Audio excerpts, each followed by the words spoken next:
So today we're going to talk about right speech, wise speech, mindful speech. The Buddha was very clear about the huge importance of ethical verbal interaction. It can be thought of as, like, if you wanted to put it into a nutshell, right speech is speech that gives rise to peace and happiness in yourself and in others. A manner of speaking that gives rise to peace and happiness in yourself and in others. And I love this practice because it's so available to us. I mean, we spend our whole day talking. Well, we don't spend our whole day talking, but there's so many opportunities for talking during the day if we, are out and about, if we are visiting with family, if we are sharing time with a friend, if we're saying hello to the people working out on the street in front of our house. And this practice of right speech can really bring meaningful change to ourselves, to us.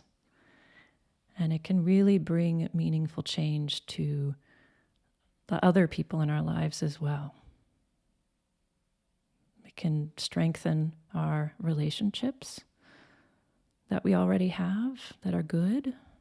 It can bring reconciliation in relationships that are not as good as we wish them to be. Practicing wise speech really, I think the most powerful aspect of it is that it changes how we relate to ourselves as we're engaging with others. So it's very powerful.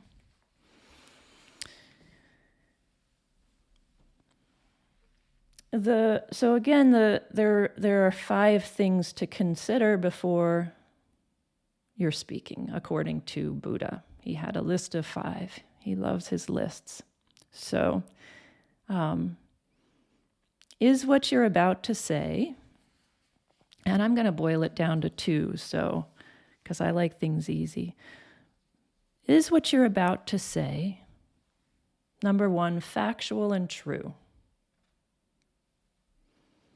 Number 2, is it helpful and beneficial? Number 3, is it spoken with kindness and goodwill? That is, are you hoping for the best for all involved? Number 4, is it endearing? That's very endearing. Is it spoken gently and in a way that the other person can hear? That's endearing. And last, is it timely? Often there's something that's true and helpful, but we have to be careful about when to say it. When to say it. Is it timely? So I like to boil it down to the first 2 for when I'm on the ground and don't have the capacity to remember 5 things, right? Is it true and helpful? Is it true and helpful what I'm about to say now? Something can be true, but not helpful, right? We all know that. Something can be helpful, but not true, right? And if both of these components are not present, wisdom suggests that it's better to remain silent or to move to something else. Wisdom suggests that silence is very helpful in many, many cases. And I'll just mention here that not talking is a form of wise speech, right? Silence. And in my experience, I would say there's more times when it's wiser to keep quiet than to say something. Just in my meager observations of life and people and the things that arise when people say things to one another, I would argue that there's more wisdom more often in remaining silent than in saying something. There's a flip side of that too, which is on some occasions there is a fear of speaking up about something maybe difficult, and there's great wisdom in saying something, especially when you feel that someone is being hurt or you're being hurt in a certain way, and the instinct to shut up and deal with it or not say anything is actually not the right path. So it takes all these it takes many, many guises. It's very complicated and wonderfully complicated practice, but boiling it down to, is it true and is it helpful? That can be a guidepost.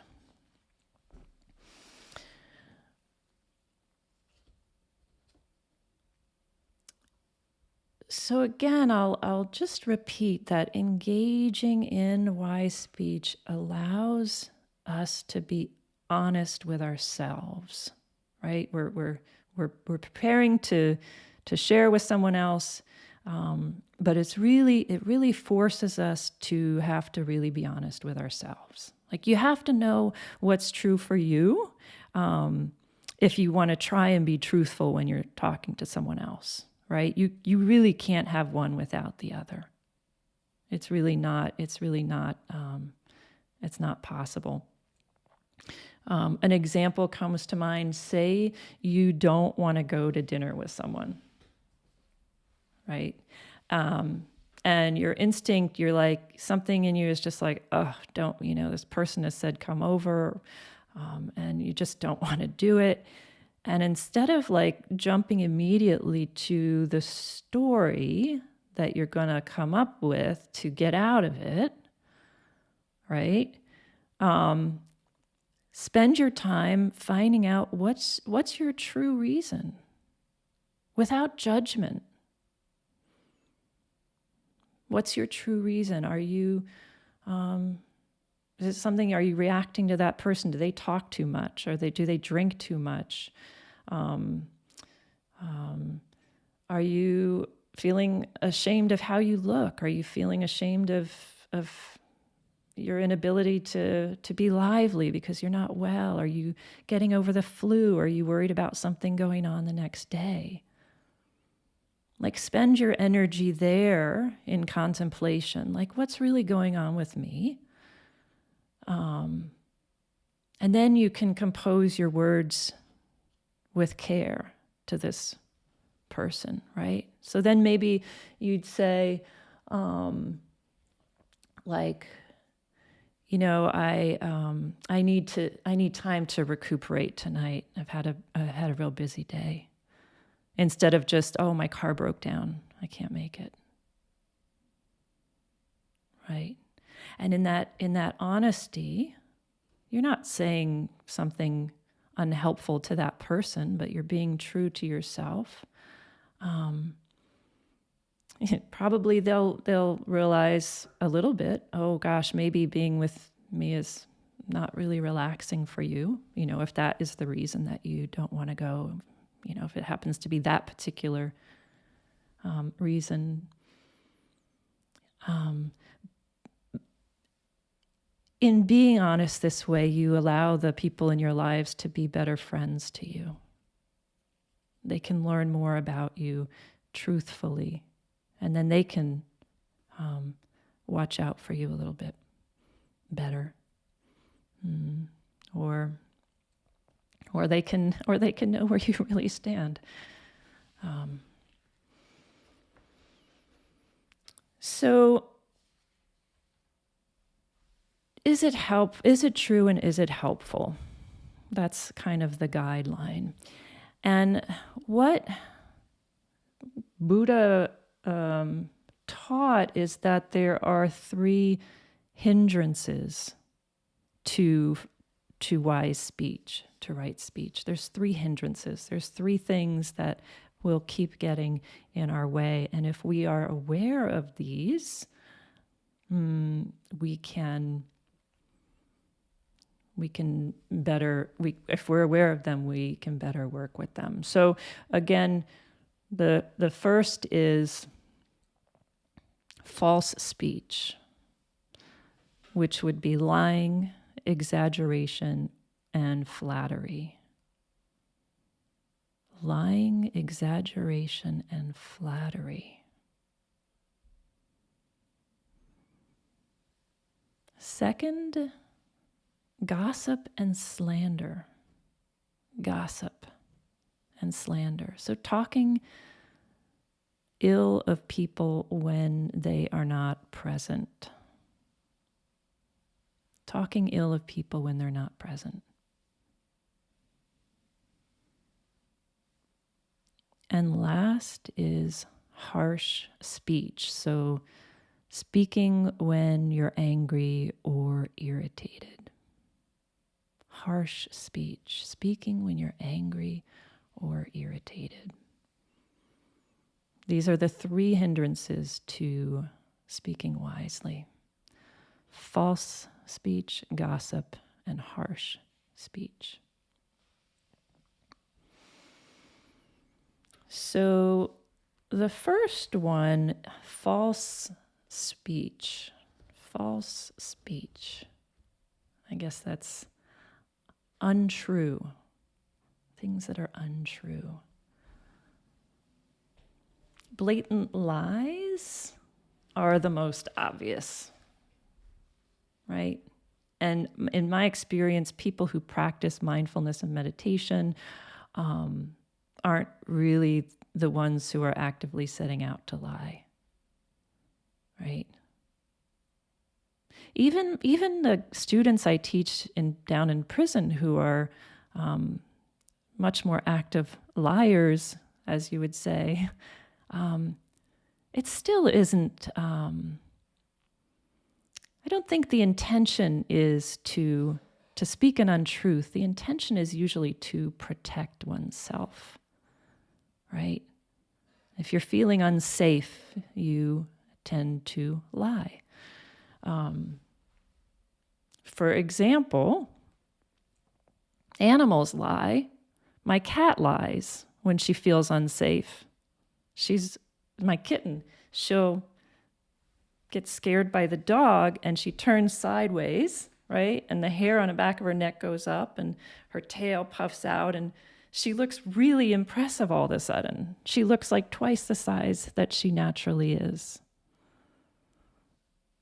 It's an untruth that she's putting out so that she can protect herself. So false speech isn't, I would urge you to not condemn it in yourself or in others.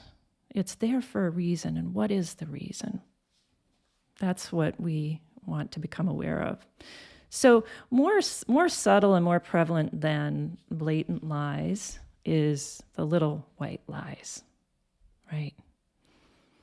That's what I find that we tend to get tangled up in. And I'll read a quote from The Catcher in the Rye. Maybe some of you read that in high school. I did. J.D. Salinger. His character writes, "I'm the most terrific liar you ever saw in your life. It's awful. If I'm on my way to the store to buy a magazine even, and somebody asks me where I'm going, I'm liable to say I'm going to the opera. It's terrible.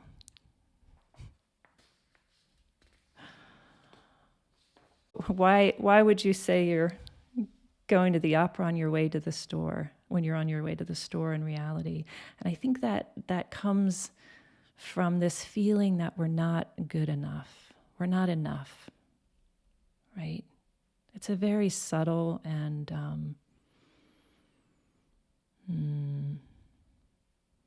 it's not always obvious, but I'm not productive enough. I'm not smart enough. I'm not beautiful enough. I'm not caring enough. I'm not lovable. Like these sort of undertones, they seep in, and we're habituated to thinking this way, and so we're forced almost to create some other image of who we are, because we worry that we're not enough the way we are. An example of this comes to my mind, like if I've been relaxing and reading a book, and my housekeepers arrive, I quickly put the book aside and I jump up and get busy. Why is that? I don't want them to think I'm a lazy, privileged person. So it's a form of untruth, right? If I'm talking to someone who goes on beyond my capacity for interest, they've continue on and on, I pretend to be interested, right? I don't want to offend them. I don't want to hurt their feelings. If I was on the other side and somebody was listening to me and I was going on and they had lost interest and were just pretending, I think I would feel pretty bad knowing that. And I think I would prefer them to maybe change the course of the conversation, maybe interrupt me and say, yeah, Kylie, I think I got your point. How about this other thing? I think I would prefer that than having them pretend to be interested. Or you tell someone they don't look a year older after you haven't seen them for 5 or 10 years. That's impossible. You tell someone they look great when they actually look kind of tired. So you want to help someone, so you say this innocent untruth, and that's why it's called a white lie, because it comes out of not a place of hurt, but out of a place of somewhere else.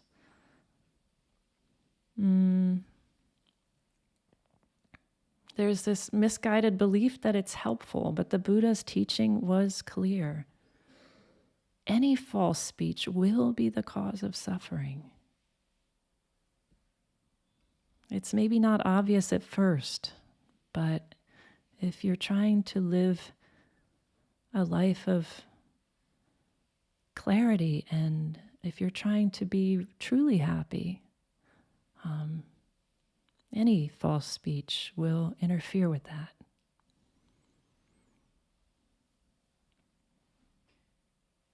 Telling someone you're fine when in fact you're not, right? We get most of our information from one another if I look at you, I get a tremendous amount of information about you through your body language and your facial expression and the tone of your voice and the speed of your movements, little cues like that. A lot of it doesn't have to do with what you're actually saying. So if you say you're fine and you actually aren't, and a part of me can detect that, and most of us have that capacity to some degree, you detect the barrier. Like, that's a barrier And maybe you want that barrier. Maybe that needs to be there, and that's okay.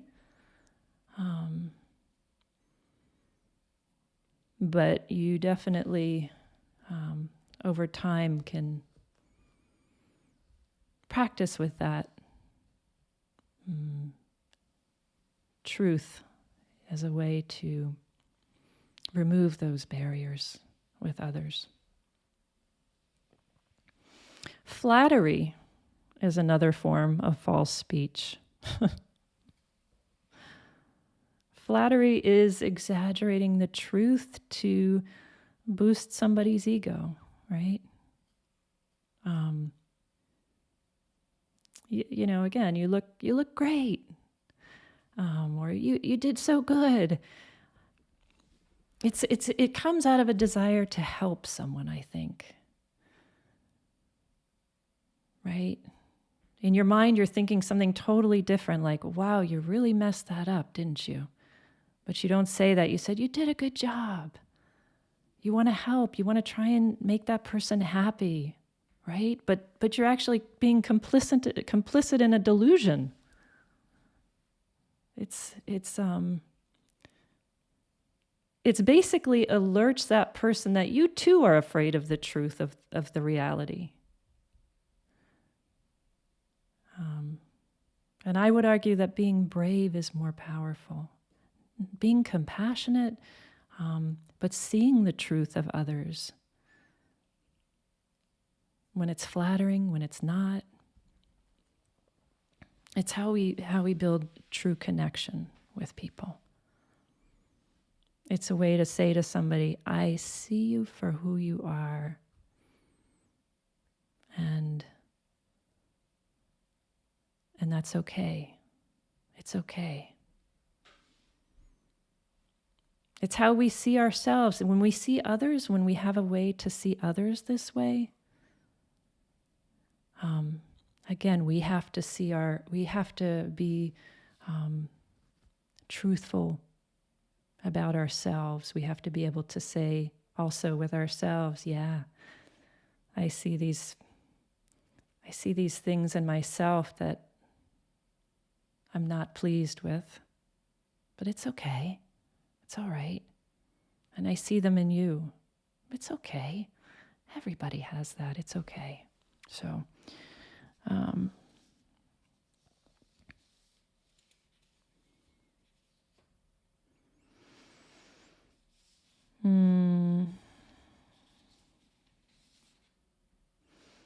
I'll do the second hindrance. Gossip. Gossip is speaking ill of others in their absence. Slander as well. We know all about this now with the internet. We have gossip and slander everywhere. It's a morass. It's luckily, we grew up without that. We know what it's like to not have that repository of gossip and slander.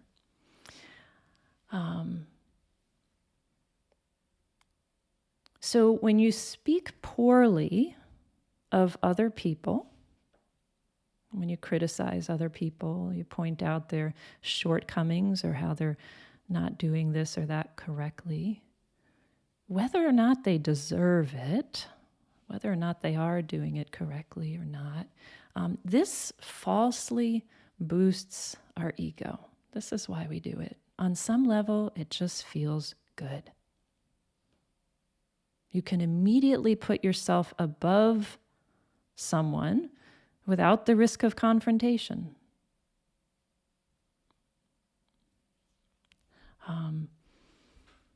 The risk there is that you're not helping them in any way, shape, or form, but you are eroding your own sense of happiness in this act, right? Because there's no actual separation between what we think of others and what we think of ourselves, meaning your reality, each of our realities is inside of our mind. And if we have a lot of negative thoughts about others that we're gossiping about or whatnot, all of this negativity is living inside of our mind. And therefore, we are negative. We are unhappy. It's a strange concept, but it is true. It's impossible to be thinking negatively of others and then be thinking well of ourselves.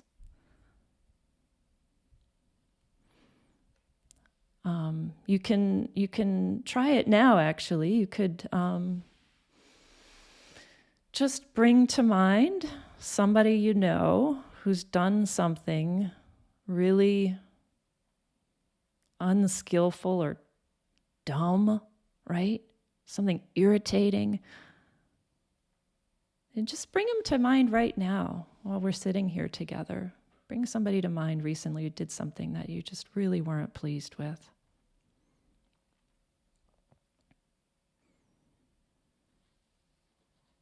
And criticize them in your mind. Tell them how wrong they were.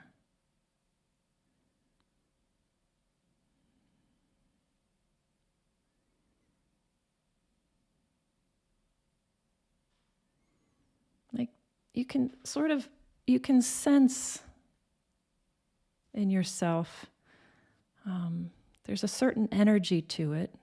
It's a little bit of a righteous energy, but it's not a peaceful and relaxed energy, is it?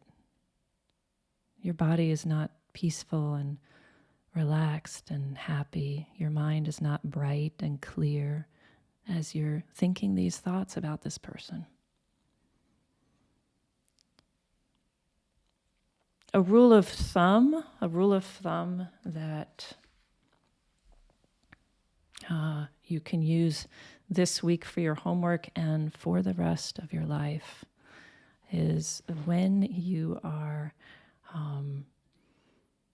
speaking of others or writing about others, because if you're posting or emailing or texting, imagine as if they're standing right in front of you or sitting right next to you.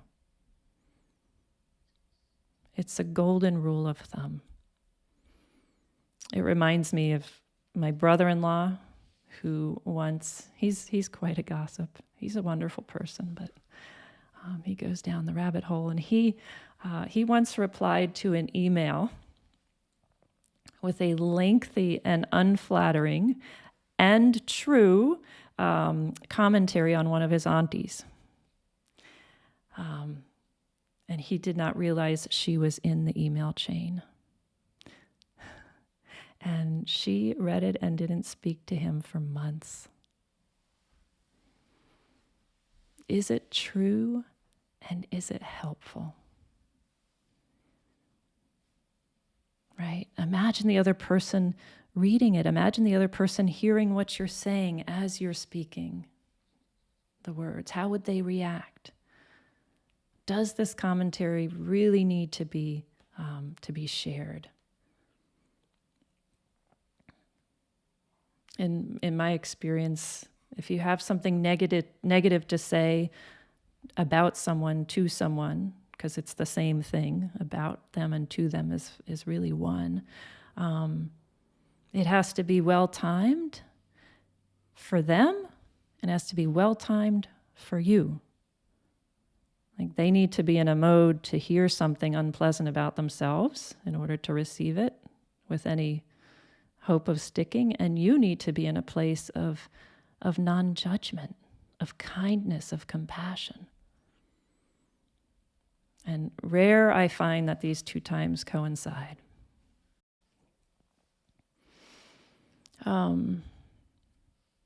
I'll finish this second hindrance by just giving you an example of this rule of thumb. So when we're here together speaking, it's one thing, but if I'm tomorrow, say, going to speak of you to someone else, my practice is to imagine that you're right here with me. So if I'm going to say something about you, maybe you've told me something or you've shared something, and I'm going to share it now with the next person, I'm going to have you right here by my side. Right?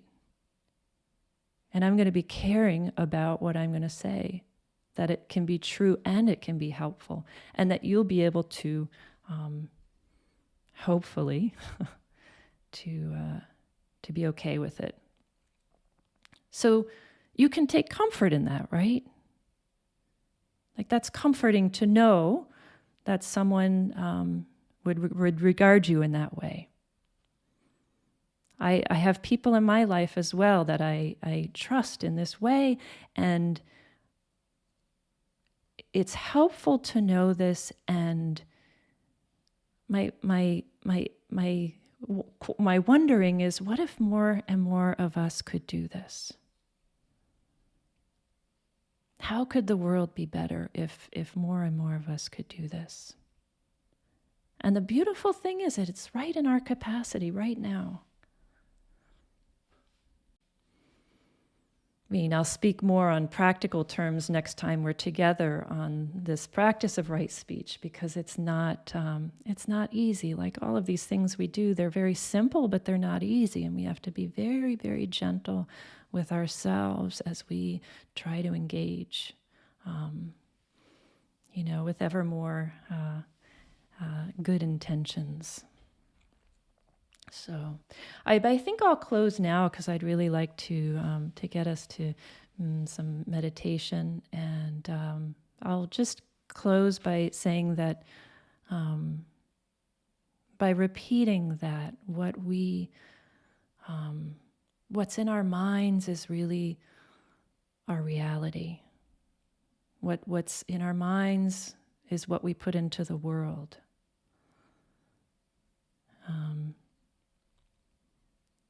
So if we truly want world peace, who doesn't wish for world peace at some level? If we really want that, what we have to have is peace inside of us. And practicing right speech is a very powerful way to work towards that end.